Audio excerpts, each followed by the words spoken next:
Nosotros, don Sebastián Sichel, alcalde electo de Ñuñoa. Alcalde, ¿cómo está usted? Muy buenos días. Buenos días, don Rafa, ¿cómo está? Eh, por lo que escucho, no tan contento como usted, digamos. Un triunfo absolutamente, yo diría, resonante y simbólico en, como nos dijo Davor Memisa acá, una comuna donde viven 7 de los ministros del gabinete del presidente Boric. Sí, bonito triunfo. Además, es como cuando uno juega la pelota y hace el gol en el minuto 89. Además, apretado. Entonces, muy bonito como fue y todo muy celebrado. Pero muy contento, además, porque tengo la sensación que se entendió el mensaje, que esto no era contra alguien. Yo soy malo para esas cuentas de que le ganamos a un lugar simbólico a alguien, sino más bien yo creo que le estamos agregando valor a una comuna que quiere libertad, pero también quiere seguridad y que ambas cosas se pueden hacer al mismo tiempo. No es perder lo que se ha ganado, sino ganar más aún. Entonces, muy contento de la votación, sobre todo en jóvenes y cosas especiales que pasaron ahí. Sí, yo recuerdo que en el debate que tuvimos en Chilevisión, uno de los puntos donde se destacó fue en el mapeo que había hecho de los puntos críticos de seguridad y cómo iba a enfrentar ese problema. Claro. Mira, yo tengo la sensación que Ñuñoa, yo siempre he dicho, es como el alma de Chile, pero para mí es un lugar en que he vivido, he carreteado, lo amaba porque además tenía una noche, una vida bohemia viva, y ha perdido mucho de eso. Y por lo tanto, cuando yo ahí hice el mapa de la delincuencia y del delito, dije que hay un problema, porque en zonas que eran como las zonas más vivas de la ciudad, teníamos una epidemia de portonazos, es increíble, 200 portonazos versus 60 que están pasando en La Reina o en Providencia, y no se había hecho nada. Y mi sensación era que aquí lo que había que hacer para ganar libertad era avanzar en seguridad, y mostré muy en detalle cómo en ciertas calles, Los Jazmines, Juan Moya, se podían cambiar medidas o hacer medidas concretas y a partir de eso mejorar la seguridad sin renunciar al otro. Aquí Ñuñoa raramente por el Frente Amplio ha retrocedido en cosas vitales, como que los locales se abran hasta tarde, que tenga más vida cultural. Más bien se ha ido apagando la comuna, y lo que yo quiero es con seguridad lograr que la comuna siga viva, y mi estrategia ha sido eso, y funcionó. Que esto funcionó. ¿Cómo se va a hacer? Porque ese, lamento tener que decirlo, pero ese es un fenómeno que no atañe solamente a Ñuñoa, digamos. Providencia tiene lo mismo, Las Condes le pasa lo mismo. Si uno busca ese gran centro de confluencia social que fue en algún momento Plaza Italia, le pasa exactamente lo mismo. Es un problema que hay que encarar de manera colaborativa, me parece. Sí, sistemática. Yo creo que nos estamos transformando en una sociedad conservadora, en el sentido que estamos viviendo más encerrados que afuera. Y esto tiene que ver también con una estrategia, como tú dices, unida y sistémica. Los municipios juegan un rol clave en prevención, ¿eh? Yo creo que es vital. Y estoy muy contento además que ganó Jaime Belolio al lado. Tenemos una gran pega por hacer. Acabo de hablar con el alcalde de Macul y estamos lo mismo al otro lado. Si hacemos una estrategia entera y recuperamos la ciudad, tenemos una posibilidad distinta. Los municipios sí juegan un rol, ¿eh? Aquí se dice mucho que las policías solamente no, porque si yo digo que la Plaza Ñuñoa tiene que ser un centro vivo de Santiago, lo que no puede pasar es que tengamos que cerrar Plaza Ñuñoa temprano porque es insegura, y por lo tanto lo que tengo que hacer es poner cámaras, brindar seguridad nocturna, tener la capacidad de no cerrar los locales, sino mantenerlos abiertos, pero que la gente pueda estar tranquila hasta la hora que quiera en esa plaza. Y creo que esa es la estrategia que estamos haciendo, y algo hablé también con Jaime Belolio ayer respecto al Barrio Italia y cómo coordinar una estrategia común para que el Barrio Italia reviva, etcétera. Sí, lo conversábamos ayer con Miguel Concha de Peñalolén también. Ahora, iba por Santiago primero, tuvo su disputa ahí, después fue por Ñuñoa y se lo acusó de turismo electoral. ¿Cuál fue la diferencia? Porque, por ejemplo, Poduje recibió una paliza de proporciones bíblicas por hacer turismo electoral. Sí, me encanta ese discurso del turismo electoral. Primero, yo estoy muy contento, Rafa, de que no es que yo iba por algún lado, que en ciertos lugares gente pidió que yo fuera candidato. Yeah. Imagínate qué bonito. Entonces, que los alcaldes de Santiago pidieran que yo fuera candidato a Santiago. En su minuto en Viña también, yo viví en Viña, gente de Viña pidió que yo fuera, y gente de Ñuñoa me pidió, y yo tomé una decisión viendo las condiciones que había. En Ñuñoa yo he vivido, he carreteado, tengo mi oficina en Ñuñoa, he sido abogado en Ñuñoa de varias pymes hace mucho tiempo. De hecho, tuve que renunciar ahora a varias de ellas la semana pasada. Y por lo tanto yo tomé una decisión en esas condiciones. Dije, mira, Santiago había un buen candidato que era Mario, no voy a empezar a pelear yo con Mario. En Ñuñoa yo creo que había algo simbólico que tenía que ver con mejorar la administración sin renunciar. Yo soy un liberal, a lo que yo creía que había que defender, y tomé la decisión libre y personal de ir a Ñuñoa, y creo que la gente lo entendió. Se instala mucho este discurso como el turismo electoral, pero grande alcalde, no sé, Tomás Bodanovich, pues Carola Leitao, no necesariamente duermen en esas comunas, sin embargo trabajan todo el día para esas comunas y lo hacen bien, y por lo tanto hay que enredarse menos. Creo que a los electores les importó poco esa conversación, lo que estaban preocupados es quién iba a ser mejor alcalde. Sí les importa, y esto tiene que ver con lo que hablamos en el debate, cuánto conocíamos las comunas. Yo creo que demostré de sobra que no solo la conozco, que la conozco hace muchos años y la he aplanado lo suficiente, y eso los vecinos quedaron tranquilos con eso, básicamente. Sí, en ese caso entonces la pregunta es, la capacidad de triunfo está dada por, uno, el conocimiento de la comuna, dos, el tono del lenguaje.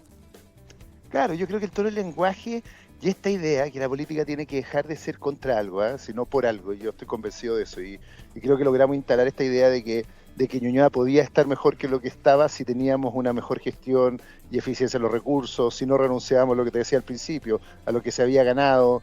Yo lo he dicho tantas veces, pero yo no vengo a destrozar lo que hizo Pilar Ríos, al revés, vengo a construir sobre lo que ya se avanzó.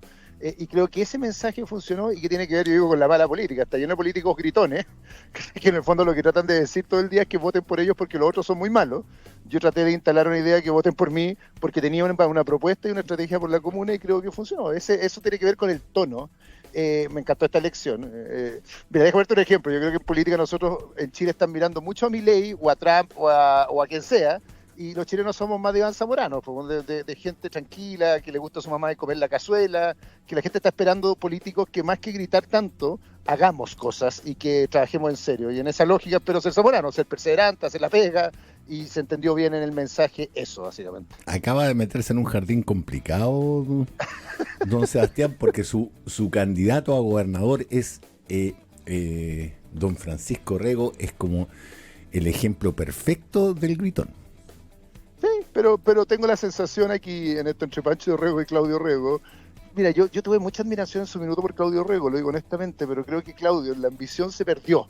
Se perdió, lo digo en serio, terminó apoyando Procultura, terminó, no sé, pues apoyando a Iracy Hasler abiertamente, y por lo tanto, entre las dos alternativas que hay, yo voy a preferir a Pancho Rego. Si me preguntas si es el modelo ideal para mí, no, pero tengo la sensación que la política también es entre las alternativas que están, y por lo tanto, entre Claudio y Pancho voy a preferir a Pancho sin ninguna duda.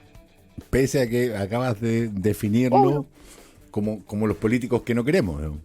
No, más que él, yo estoy diciendo un estilo de política, pero en el caso de la gobernación se nos presentó este escenario. Ya. Yo creo que y lo digo abiertamente, a mí cuando Claudio llamó a votar a prueba por la Constitución, yo no lo podía creer, lo conozco, estudié en la misma universidad que yo, y digo, bueno, algo le pasó en el camino que perdió la brújula, y hay dos alternativas, y si yo tengo que elegir, prefiero a Pancho Rego, lo digo abiertamente. Si hubiera más, bueno, te diría otra, pero es lo que tenemos que elegir hoy día. Es lo que hay, digamos. Exactamente. Es lo que hay que elegir hoy día, y entre ambas alternativas prefiero a Pancho, sin ninguna duda. Perfecto. Quiero que Ñuñoa deje de ser un meme. ¿Por qué esa frase? A ver. ¿Por qué un meme? Yo no sabéis cuántas veces peleé en Twitter, que ponían todo el rato como, ¿será que los de Ñuñoa no creen eso, pero el resto de Chile cree lo otro? Como si Ñuñoa fuera un lugar exótico, y no es un lugar exótico. Quiero que la gente piense en Ñuñoa cuando piense que hay vegetarianos que comen tofu, y también piense que hay gente como yo que hace asado y le gusta carretear. Quiero que piense que hay gente conservadora y que hay gente liberal. Que deje de pensarse en Ñuñoa como esta idea de alguien con un cortamiento de colores. Claro, no, todo lo contrario. Ñuñoa es Chile, es el alma de Chile, y hay de todo. Y esa era la gracia de Ñuñoa, que uno podía vivir como quería vivir tranquilamente en esa comuna, con el respeto del vecino. Y cuando esta historia como el Frente Amplio lo transformó como la caricatura del Frente Amplista, lo que le hizo muy mal es que básicamente, como me lo decía un amigo ahí, le da vergüenza hasta prender la parrilla. Y yo diría que al revés. La gracia es la diversidad. La gracia es la diversidad. La gracia de Ñuñoa es la libertad. La gracia es que puede salir un gallo con el pelo rosado en la mañana y al lado alguien con corbata y pasarlo la raja juntos. Y eso se perdió mucho cuando se armó una caricatura. Yo quiero que cuando piensen en Ñuñoa piensen en libertad y no en estereotipo. Ojalá, porque ese es el futuro para Ñuñoa. Me encuentro una suerte de coincidencia en lo que está diciendo Sebastián Sichel con lo que decía el presidente Boric. Digamos, este rebaraje de las fuerzas permite legislar y gobernar, porque gobernar también es legislar, para buscar puntos de encuentro. Ojalá.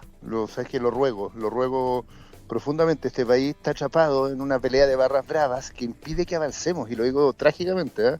A mí me da vergüenza, habiendo sido ministro, que llevemos, no sé, 20 años discutiendo cómo se distribuye el 6% adicional de una pensión.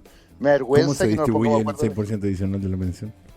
No, yo en un minuto defendí un 3-3, imagínate lo que estoy, y si es Ujú. 4-2, o sea, lo importante es que pase. Mientras las cosas no pasen en Chile, todo lo que digamos los políticos no es creíble, y yo en eso estoy dispuesto a cruzar todos los puentes que sea necesario en la medida que avanzamos. Mira, yo soy admirador de Patricio Aylwin, profundamente, por él entré en la política. Yo decía, cuando Aylwin se enfrentó a la dictadura brutal que había matado gente y tuvo que negociar, no sé, pues con Sergio Diez, tuvo la voluntad de negociar cosas que quizás no estuvo de acuerdo, pero gracias a eso tuvimos democracia, avanzamos en la reforma tributaria. Yo creo que esta idea como de que uno no se mueve un punto en su posición, lo que está provocando es inmovilismo y mediocridad. Y la tragedia de esto, Rafa, es que en 2 años más va a aparecer un populista que va a decir yo hago milagros, y le van a creer más que a nosotros, imagínate. Yo hago milagros porque estos no se ponen de acuerdo. Yo urjo, grito, clamo por la necesidad de construir puentes y acuerdos rápidos. Ya, y eso en... A ver, Chile Vamos tuvo un periodo bastante complejo en su momento por la anterior elección, debido a la rabia que había acumulado Chile antes del estallido, le fue muy mal a Chile Vamos. De hecho, por ejemplo, piensa que las gobernaciones tenían a un solo representante de Chile Vamos, todo el resto era de izquierda. Ahora el asunto se va equilibrando muchísimo más. Eso va a hacer que Chile Vamos deje de estar en esta postura súper explicable del mantener el voto duro, mantener las posiciones, porque son palabras de Axel Callis ayer. Cuando uno se siente atacado o se siente en inferioridad de condiciones, tiende a plantar bien los pies en el suelo y decir ni transo, ni negocio, ni dejo avanzar. Que por lo demás es una postura que uno ha visto en diferentes fenómenos políticos a lo largo de todo el mundo y de toda la historia de Chile. ¿Crees que ahora con esta nuevo resultado donde Chile Vamos recupera, digamos, un porcentaje histórico, va a tener esa actitud de negociemos, transemos, conversemos? Yo creo que hay una gran noticia, y dímelo a mí, me estaba acordando de mi campaña presidencial, que me quedé solo manejando la micro, porque todos querían pelear, para ser bien concreto, todos estaban peleando de quién era más a la derecha de la ultraderecha, era una cosa de Estuve loco, ahí en tu entrevista final, me acuerdo perfecto. Oh, la verdad, me sentía, en un minuto miré para atrás y no llevaba ni un pasajero, porque había una pelea.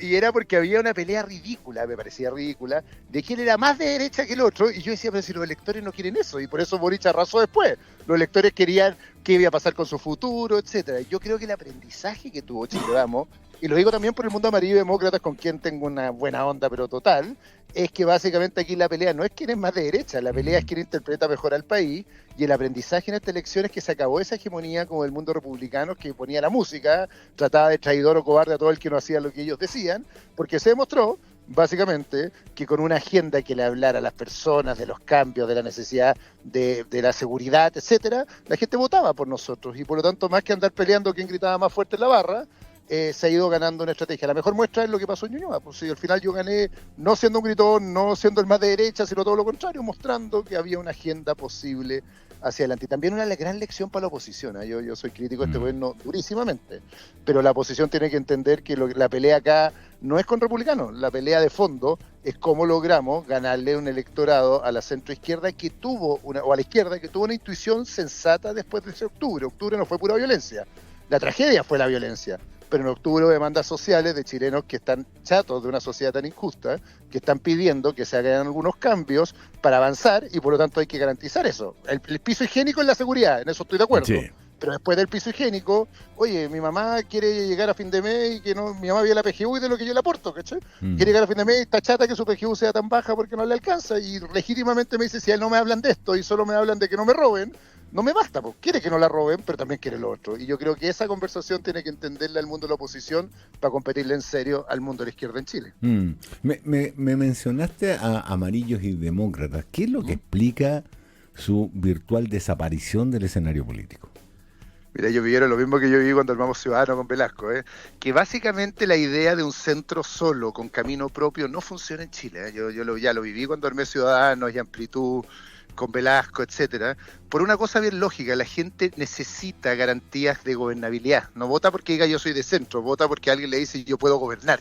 Y tengo la sensación que la gran lección, y esto vale para la oposición, es que más que un camino propio, el centro tiene que construir una alianza. Yo creo que ya jugaron su carta con la centro derecha, y por lo tanto entender que tienen que ser parte del mismo pacto, y que este purismo que en sí mismo no gana nada electoralmente, ¿cachai? Porque la gente no se define per se.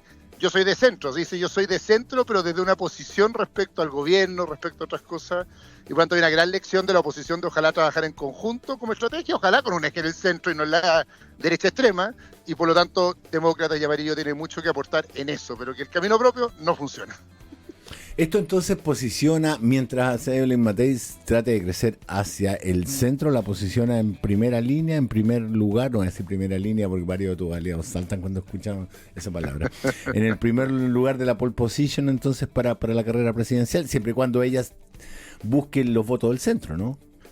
100%, y yo además creo que ella tiene el liderazgo que tiene, no simplemente por ser derecha, ella lo tiene por haber hecho una gran pega en Providencia, por tener posiciones bastante liberales en temas valóricos, por tener una apertura. Yo fui a su oficina de inclusión en materia de orientación sexual, por ejemplo, o discriminación, y es una maravilla, mucho mejor que muchos municipios que se llenan la boca, a veces haciéndose los progresistas, incluyendo Ñuñoa, y por lo tanto creo que ella ha crecido fuertemente. Para gente como yo estoy dispuesto a respaldarla completamente porque le creo esa agenda, y yo creo que esa es la oportunidad que ella tiene, esa marca la diferencia en ella, ¿cachai? Como los temas liberales, cómo se adelanta hacia la reforma. Yo voy a contar algo que no he contado. Ella fue una gran aliada mía cuando yo era ministro de Desarrollo Social con las reformas que hicimos en materia de IFE, ingreso mínimo garantizado. Fue las alcaldesas que más me ayudó a entender que no era pura violencia, que había cambios que teníamos que llevar adelante. Y por lo tanto, mientras mantenga esa agenda, creo que tiene una gran posibilidad de ser presidenta, y además todo mi apoyo. Ya. Y a ver, el escándalo Hermosilla, en el cual saliste mencionado y el cual creo que pasaste bien, saltaste la valla, digamos, no va a complicar a la derecha de quien más. Cada día sabemos cosas un poquitito más vergonzosas sobre cómo fue el escándalo Hermosilla.